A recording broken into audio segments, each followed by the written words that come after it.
I don't have much time. 27 minutes, maybe less. That's all I have before the years catch up, before it finds another crack to slip through. But you need to hear this, for my sake and for yours. Everything you think you know about it is a lie. The books, the movies, the legends whispered in the small towns, wrapped in the safety of fiction. They told you a story. That's all it was, a story. No missing children, no robbers, but there was a town. Just not the one they told you about. And the thing in the sewers? It's real. Just not the way you think. I was 12 when I first read the book. A battered secondhand copy from a yard sale, its pages worn thin by other hands before mine. I spent a summer lost in it while my father left and my mother found God. Somewhere between the ink and the paper, I meant it. A thing that danced in the dark, that whispered to children from beneath the earth. Something about it felt wrong. Not the story itself, the weight of it, the presence behind the words. I told myself it was fiction, that I was safe. 27 years later, I know better. It started with a forum post. I'm a horror scholar, or I was. I spent years unraveling folklore and tracing the roots of fear through cultures. The boogeyman, the witch in the woods, the thing that wears your face. But this one never fit. It wasn't just a monster. It was the monster, a patchwork of archetypes, part Lovecraftian, part trickster spirit, part interdimensional horror. And yet, it felt older, as if it had no business being in the novel. Then, 3 months ago, I found the post, buried in an archive occult forum, locked to new replies. The title, the name in the abyss. The author was anonymous, the writing was frantic, and they claimed that the monster wasn't fiction, that the writer, knowingly or not, had pulled something real from the void, that the name had been changed, but the thing itself never had, that the monster with the red balloon was Grunzen. The name stuck with me. I searched for references. The deeper I dug, the worse it got. Grunzen was older than the book, older than the writer, older than the stories themselves. A demon of pure chaos, a thing that lived between reality and madness. John Dee had written about him. Aleister Crowley had summoned him. In Thelemic text, Grunzen was a guardian of the abyss, a shapeshifter with no true form, a thing that fed on fear, dissolving minds into madness. The monster in the novel feeds on fear. It has no true form. It devours children like an old world demon. Coincidence, I told myself. It had to be.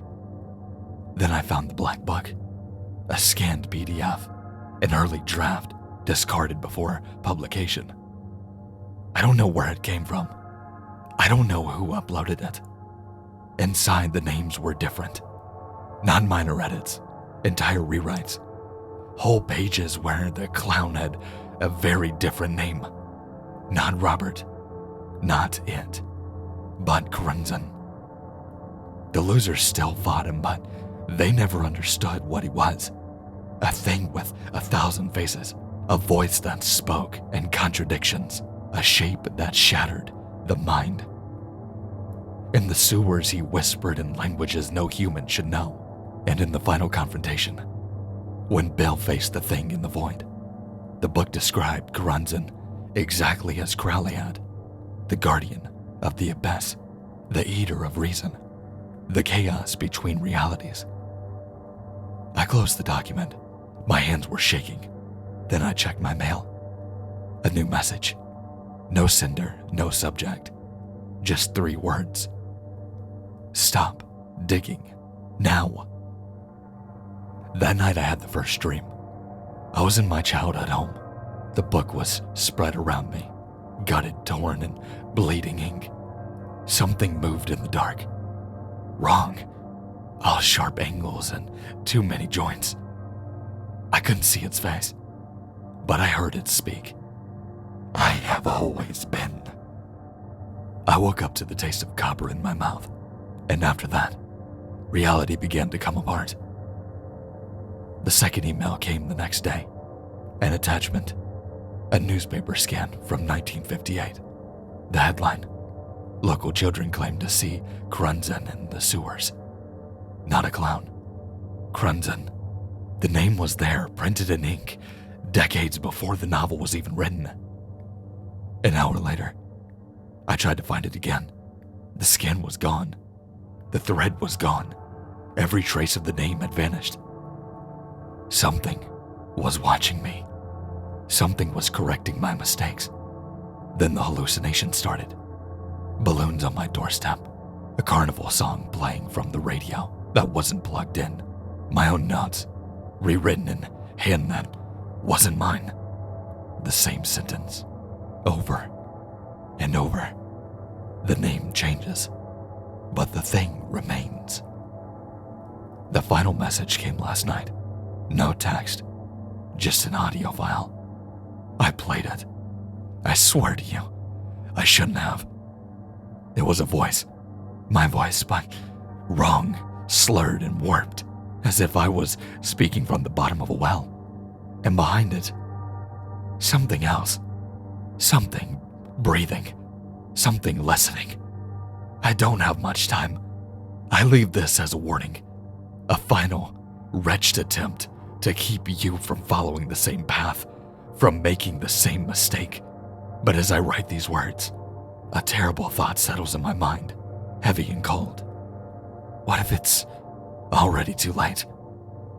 What if by reading this, you have already been seen? The thought will fester and it will take root, curling like damp fingers around the back of your skull, whispering its name in the spaces between your thoughts.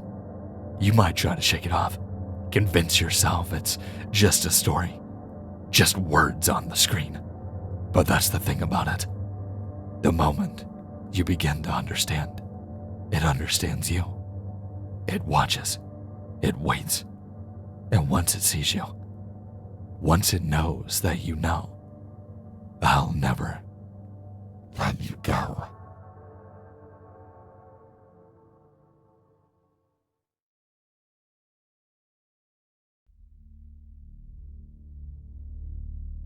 You know, I really did like that. That was actually pretty fucking dumb. Just saying. What's even wild and more crazy is the author of this story is the one and only Horror on the Rocks. He contacted me earlier today and I wasn't even planning on posting, and I was like, you know what, let's do this. And he shot this over to me and told me, he's like, here, I've got a story for you. And I was like, oh, well, this is interesting. I was like, what is this? And he said, check the author. And I was like, oh, shit. I was like, well, I'm going to look into this. Next thing I know, I went into the story blindly, and come to find out it is what it is, and it is what it is talking about. It's a really fucking dope-ass take on the entire thing. Personally, I think it's pretty fucking dope. So, Horror on the Rocks, if you do end up listening to this, much appreciated, buddy. I actually enjoyed this, and I feel like since a lot of our community kind of goes back and forth, like a lot of my subs do follow him, and it's really nice. It's a different type of take and doing a collaboration, and my hat's off to you, man. I appreciate it. I really fuck with the story. So if you like this and you would like to see more, make sure to like, comment, and if you're new to my channel, or if you have never heard of Horror on the Rocks, make sure to drop a sub for both of us, and make sure to turn on our post notifications if you haven't already, so then you actually get the notifications, because apparently, according to my last upload, I did not get any notifications for anybody. Gotta love that. Thanks, YouTube. But make sure to check out the links in the description as well, like Twitter, Instagram, everything like that, including my Gmail if you want to submit a story. I've got a lot more stories, and maybe we'll have another Horror on the Rocks story. That would be pretty fucking sick, yeah. I'm calling you out, but so just know that. But with that being said, stay safe, stay scary, and I'll see you in the next one. You'll float to